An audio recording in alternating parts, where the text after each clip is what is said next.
আচ্ছা চলো, আজকে তোমাদের সাথে আমি শেয়ার করব যে মন্দারমণিতে যে হোটেলটায় আমরা ছিলাম সেই হোটেলটা কেমন, তারপর ভেতরটা কীরকম, কি কি আছে, সব কিছু আজকে তোমাদের সাথে শেয়ার করব। ফার্স্টে এই যে এখান দিয়ে আমরা ভেতরে গেলাম, আর সামনেই আছে রিসেপশন।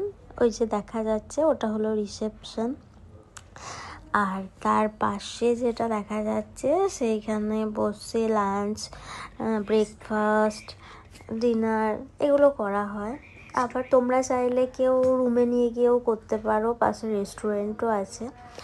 আর এই পাশটায় মানে এই দুপাশে গাড়িগুলোকে রাখা হয়, এই যে রাখা রয়েছে গাড়িগুলো। আর এই যে এগুলো কটেজের মতো করা আছে, এক একজনেরা পার্সোনালি ভাড়া করে। তো চলো দেখাই পরপর। নামটাও কি সেটাও আমি তোমাদের সাথে শেয়ার করছি। খুবই সুন্দর, দুপাশে কটেজ আর মাঝখানে একটা পার্কের মতো আছে, যেখানে বাচ্চারা নিজেদের মতো করে খেলা করতে পারবে। স্লিপ আছে, অনেক রকমের দোলনা আছে, খুবই সুন্দর। তারপর ফটো তোলার জন্যে ওই যে ওখানে উইংস বানানো আছে, ওখানেও ছবি তোলা যাবে। বেশ তো সব মিলিয়ে বেশ সুন্দর। আর রুমগুলো খুব সুন্দর, সেগুলোও আমি তোমাদের সাথে শেয়ার করব। আমরা ব্রেকফাস্টে কি ব্রেকফাস্ট করেছি সেগুলোও তোমাদের সাথে শেয়ার করব। আর এই যে এখানে দাঁড়িয়ে ফটোশ্যুট করা হয়। আর এইখানটায় এত সুন্দর ঘাসটা ছিল, আমরা তো এখানটায় খালি পায়েই হাঁটছিলাম, খুব ভালো লাগছিলো। যেহেতু আমরা তো ঘাসই পাই না এখন, আর খালি পায়ে হাঁটা প্রায় উঠেই গেছে। তো এইখানটা বেশ সবুজ, একদম ঘাসটা খুব ভালো লাগছিল।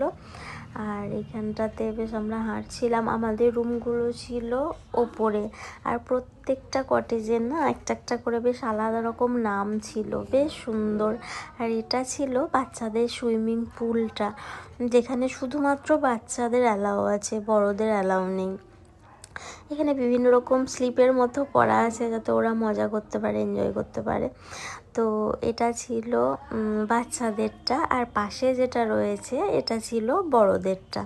এইখানটাতে আমরা বড়রা এনজয় করেছি, খুব ভালো এনজয় করেছি।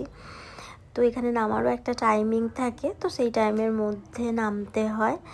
আর তারপর দেখাই তোমাদেরকে যে কতটা কাছে আমাদের সমুদ্রটা ছিল।